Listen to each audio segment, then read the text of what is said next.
I'm sitting here in my living room, the soft hum of the old clock my late husband built marking time's passage. It's a small, cozy house, filled to the brim with memories, each corner telling a story of love, loss, and everything in between. My name's Margaret, but everyone close calls me Maggie. I'm 69 years young, a retired school teacher who's seen her fair share of life's ups and downs. My son, Jack, is a strapping lad of 42. Married for more than a decade, he's got a daughter, Lily, who's as bright and lively as a 10-year-old can be. Then there's Emily, my daughter-in-law. Our relationship's been, well, complicated, to put it mildly. Mom, you sure you don't need anything else done around here?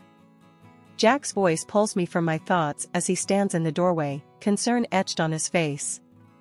I shake my head, offering him a smile. I'm all set, sweetheart. This old house is holding up just fine, thanks to your dad's handiwork. He nods, though I can tell he's not entirely convinced. Alright, but if you need anything, you call me, okay? Don't bother with Emily, you know how she gets. I sigh. Jack, she's your wife. I don't want to cause any trouble between you two. He shrugs, a bit of frustration showing. Yeah, well, things have been tense. But we'll manage. We always do. The conversation shifts to lighter topics, Jack filling me in on Lily's latest school project and Emily's plans for the weekend. But there's an unspoken tension in the air, a distance that wasn't there before. As Jack leaves, promising to visit again soon, I can't help but feel a pang of loneliness. The house feels emptier without the laughter and chaos that used to accompany my son and his family's visits. The phone rings, shattering the silence. It's Emily, her voice icy as she speaks. Margaret, I need you to watch Lily tomorrow. Something's come up. I bristle at her tone, but my love for Lily wins out. Of course, I'll watch her. She's my granddaughter, after all. Emily's reply is curt, a simple thanks before she hangs up. I stare at the phone, a mix of sadness and frustration churning within me. What happened to the days when Emily would chat with me about recipes and gift ideas for Jack? When did everything become so transactional? I spend the rest of the day tidying up the house, preparing for Lily's visit. It's in these quiet moments, surrounded by the love and care that went into building this home, that I find my strength. This house, built on memories, stands as a testament to the life my husband and I built together. And no amount of tension or harsh words can take that away from me. Back in the day, life was simpler, or so it seemed. I was still teaching, shaping young minds, while my son Jack was just starting to make his way in the world. Emily entered our lives like a whirlwind, full of ideas and ambition, which I admired, even if we didn't see eye to eye on everything. Mom, I want you to meet Emily, Jack had said, his eyes shining with that look of love I hadn't seen in a long while. I think she's the one. I remember meeting her for the first time. She was outspoken, a stark contrast to the quiet steadiness of my Jack. Pleased to meet you, Mrs. Thompson, she'd said, offering me a firm handshake that somehow felt more like a challenge than a greeting. I smiled, trying to ease the tension. Call me Maggie, dear. Mrs. Thompson makes me feel like I'm still in the classroom. She laughed, but it didn't quite reach her eyes. All right, Maggie it is. Jack's told me so much about you. Those early days were a mix of getting to know Emily and adjusting to the new dynamics she brought into our family. Jack was smitten, and I, despite my reservations, hoped for the best. Emily would often come to me for advice, especially when it came to Jack. Maggie, what does Jack like to eat? I want to surprise him, Emily asked one afternoon, her tone softer, almost vulnerable. I found myself warming to her in those moments. He loves beef stew, the way his dad used to make it. I can show you if you like. And so, we cooked together, a tentative peace forming between us. But it wasn't always easy. Emily had strong opinions, especially about how Jack should be advancing his career, which often led to heated discussions. Jack needs to be more ambitious, Maggie, Emily would say, her frustration evident. He's too comfortable here, too stuck in his ways. I'd bristle at her words, defending my son. Jack's doing just fine. He's building his life, his way. Not everyone needs to chase after money and status. She'd sigh, rolling her eyes. You don't get it. We need more if we're going to make something of ourselves. Despite these clashes, I saw how she pushed Jack, how they grew together. When Jack landed a well-paying job and later started his own business, I couldn't help but feel a grudging respect for Emily's drive. Yet, as their fortunes changed, so did our relationship. The visits became less frequent, the conversations more strained. Emily's requests for my help or advice dwindled until they stopped altogether. I missed my granddaughter terribly in those days. Lily was a bright spark, always eager to learn, to explore. I cherished the moments she'd spend with me, her laughter filling the house with joy. Why doesn't Grandma come over anymore? I overheard Lily ask her parents one day, her voice tinged with confusion and sadness. Jack was quick to reassure her. Grandma's always welcome, sweetheart. We've just been busy, that's all. But Emily's response was cooler, more distant. Your grandma has her own life, Lily. We can't expect her to be around all the time. I bit my tongue, refusing to let the hurt show. Instead, I focused on the love I had for my family, holding on to the hope that things would improve. It was Lily's 10th birthday, a milestone I'd been looking forward to for months. I had a special gift picked out, a book of fairy tales I knew she'd love, each story carefully chosen to spark that bright imagination of hers. But then, the unexpected happened. I didn't get an invite to the party. Not a call, not a message, nothing. It was as if I'd suddenly become invisible to them. Puzzled and hurt, I picked up the phone and dialed Jack's number. He answered on the second ring, his voice cheerful yet harried. Hey, Mom. What's up? Jack, I was just wondering about Lily's birthday. Is there a party planned? I tried to keep my voice light, but a note of disappointment must have crept in. There was a pause, then, what do you mean? Emily sent you an invite weeks ago. She said you told her you couldn't make it. Said you had other plans? My heart sank. No, Jack, that's not true. I didn't receive anything.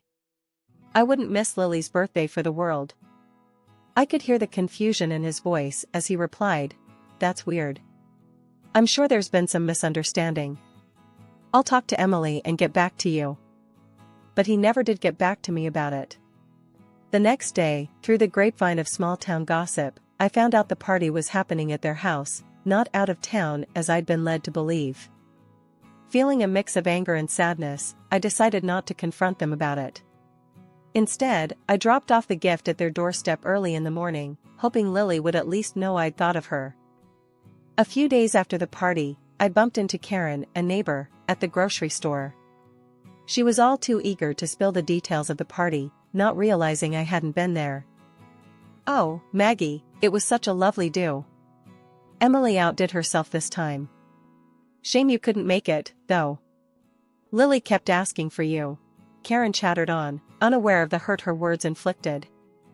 I forced a smile, thanking her for the update, and quickly made my excuses to leave. The walk home felt longer than usual, each step heavy with the weight of betrayal. The situation gnawed at me until I couldn't take it anymore. I needed answers. So, I called Jack again, this time more determined.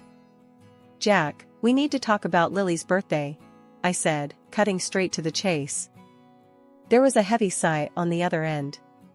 Mom, now's not a good time.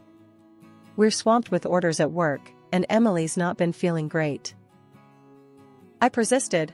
I understand, but I need to know why I was told the party was somewhere else when it wasn't. Why was I lied to, Jack? There was a long pause, then Jack's voice, weary and a bit defensive. Mom, it's just. Emily thought it would be easier this way. She felt the dynamics have been a bit off lately and didn't want any awkwardness at the party. I felt a rush of anger and disbelief. So, you decided to exclude me? To lie to me? Is that how we're solving problems now? Mom, I'm sorry. I didn't know what else to do. Emily, she's got a way of seeing things, and sometimes it's just easier to go along with it. He tried to explain, sounding exhausted. I was too hurt to argue further. I see. Well, I hope it was worth it. I hope lying to your mother and excluding her from her granddaughter's birthday felt easier for you. Mom, please. Jack's voice cracked a little. It's not like that. But I didn't want to hear any more excuses. I have to go, Jack. We'll talk some other time. Hanging up, I felt a mixture of sadness, anger, and resignation. It was clear that my relationship with Emily, and now perhaps even with Jack, was more fractured than I'd realized. After the birthday mess, things went quiet. Too quiet. My house, cozy as it is, started feeling too big, too empty. That's when I decided to get myself a little company. A small dog, a bundle of energy and love. Named him Buster. The moment I laid eyes on him, I knew he was the one to fill the house with life again. I couldn't wait to tell Lily about Buster. She's always loved animals, and I thought this might just be the thing to get her to visit. Picking up the phone, I dialed their number, heart racing a bit as it rang. Grandma. Lily's voice, bright and cheerful, filled my ears the moment she picked up. How are you? Doing just fine, love. Guess what? I've got a surprise for you. A little dog named Buster, I said, unable to keep the excitement from my voice. Really? A dog? That's awesome. I want to see him. Can I come over? Her enthusiasm was music to my ears. Of course, sweetheart. Anytime you want, I replied, feeling a warmth spread through me. Turns out, I didn't have to wait long. That very afternoon, the doorbell rang. There stood Emily, looking as if she'd rather be anywhere else, and Lily, eyes sparkling with excitement. We can't stay long, Emily announced, barely crossing the threshold. Ignoring the tension, I ushered them into the kitchen, deciding to make the best of it. Let me get you some tea and cake. Make yourselves at home. As we settled, Emily's eyes roamed, landing on the new oven and the bits of new furniture around the house. These are new, she remarked, her tone sharp. Who bought them for you? My son did, for my birthday, I replied, trying to keep my voice neutral. Her face turned a shade redder, anger flashing in her eyes. You shouldn't be demanding money from him like that, she snapped. Before I could even think of a response, Lily came running in, a scratch visible on her arm. Emily saw it and lost it.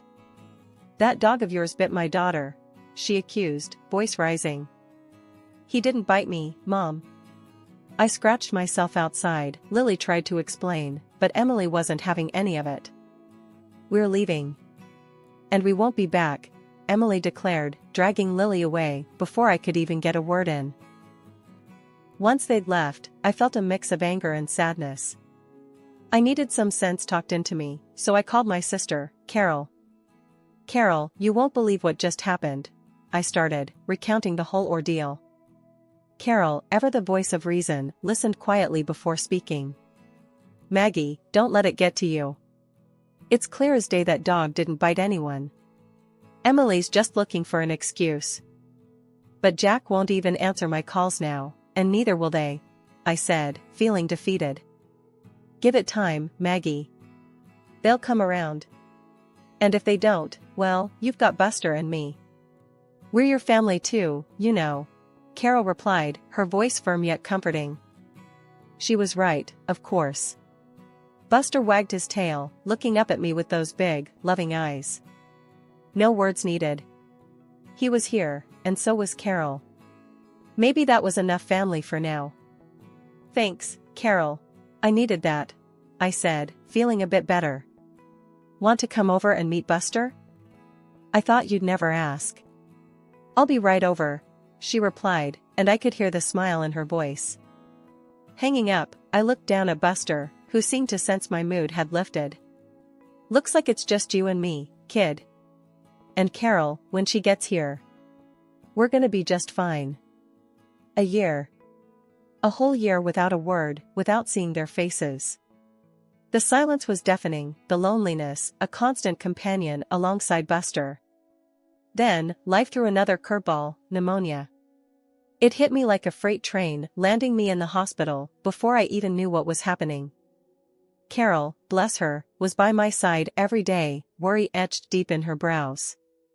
Lying there, hooked up to machines that beeped and hummed, I felt the weight of the year's silence heavier than ever. "Carol, can you call Jack for me?" I asked, my voice barely a whisper. It was a long shot, but I had to try. She hesitated, knowing all too well the silence that had filled the void between us. But she nodded, pulling out her phone and dialing Jack's number. I listened, holding my breath, as she spoke. "Jack, it's Carol. Your mom's in the hospital. She's very sick."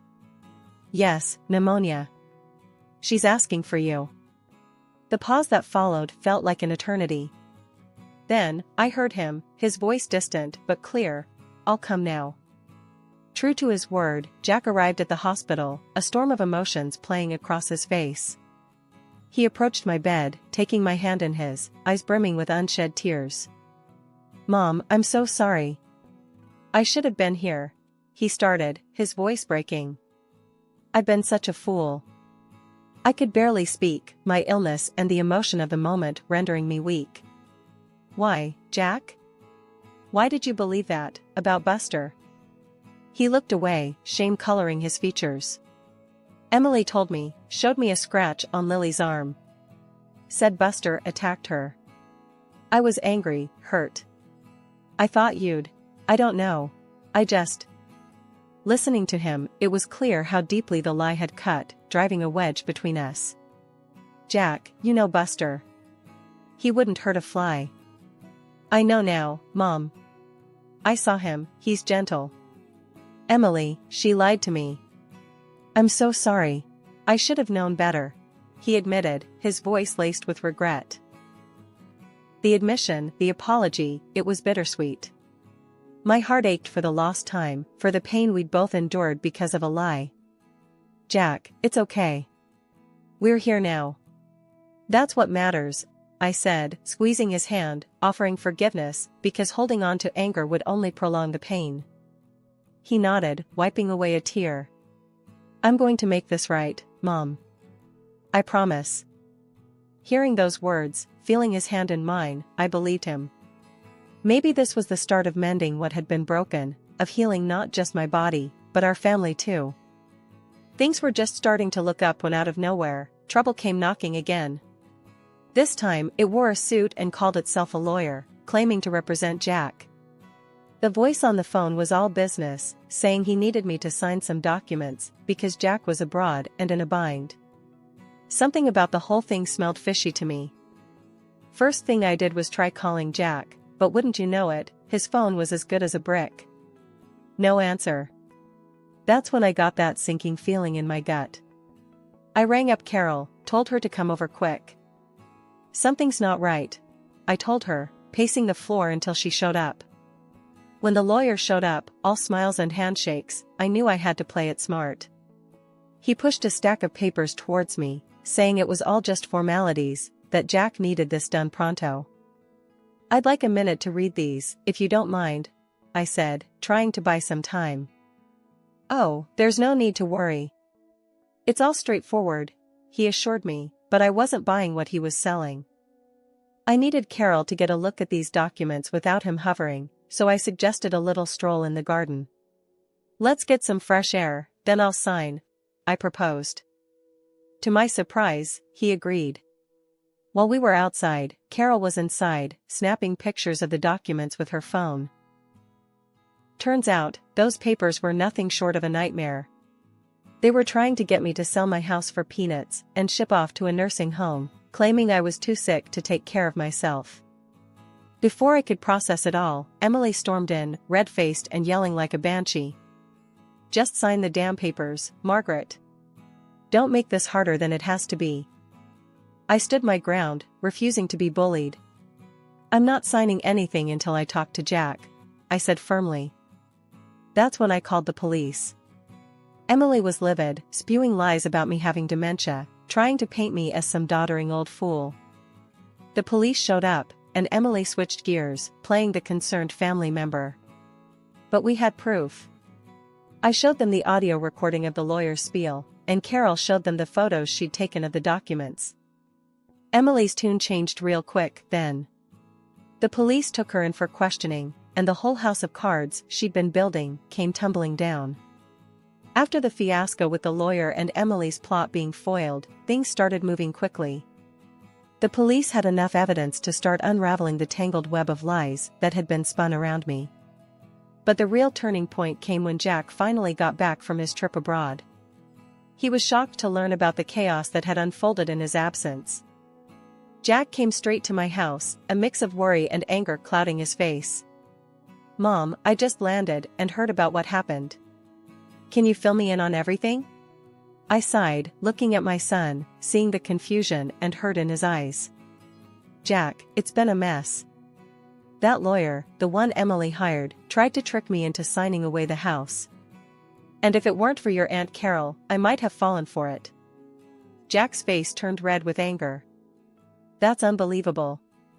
Emily told me she was just taking care of some family business while I was gone. I had no idea she was plotting something like this."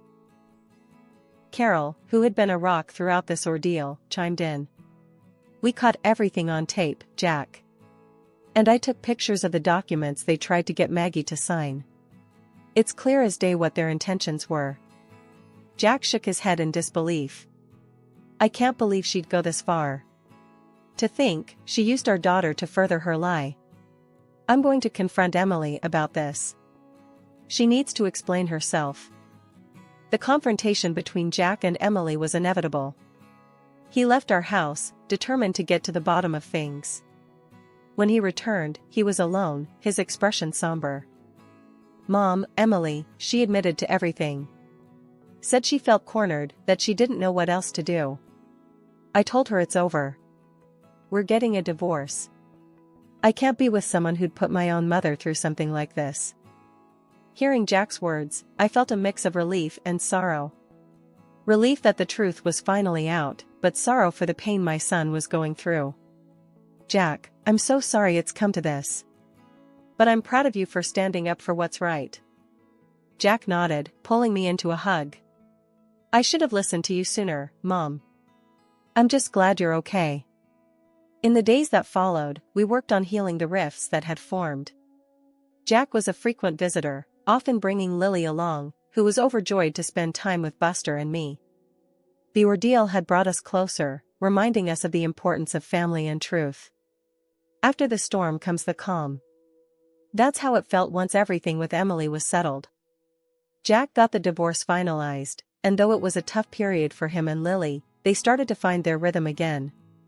Life at the house felt fuller, happier with their frequent visits. It was like we were all breathing a bit easier, ready to welcome whatever came next with open arms. One sunny afternoon, as I watched Jack and Lily playing with Buster in the garden, I realized how much things had changed. Jack walked over, settling down beside me with a sigh. "Mom, I've been thinking," he started, watching Lily throw a ball for Buster. "I want to start fresh, maybe even move closer to you. What do you think?" I smiled, the idea warming my heart. "I think that's a wonderful idea. Having you and Lily nearby would be a dream come true." Lily ran over, breathless and laughing. "Grandma, did you see how fast Buster is?" Her eyes sparkled with joy, so much like her father's. "I sure did, sweetheart. He's got quite the sprint on him," I replied, hugging her close. As we sat there, chatting about school, friends, and all the little things in between, I couldn't help but feel a deep sense of gratitude. The ordeal we'd gone through had somehow brought us closer, strengthening the bond between us. Later that week, Carol dropped by for her usual visit. Over cups of tea, we reflected on the past few months. As the days turned into weeks, and the weeks into months, our lives found a new normal. Jack and Lily did move closer, just a few streets away, making spontaneous visits a regular occurrence. The laughter and love that filled my home were a balm to my soul, healing old wounds and bridging any gaps that had formed. One evening, as we all gathered for dinner, Jack raised his glass in a toast. To new beginnings, to family, and to a future filled with love and laughter. We've come through the storm, and now it's time to enjoy the sunshine. We all echoed his sentiment, clinking glasses and sharing smiles. It was a simple moment, but it held the weight of everything we'd endured and overcome together.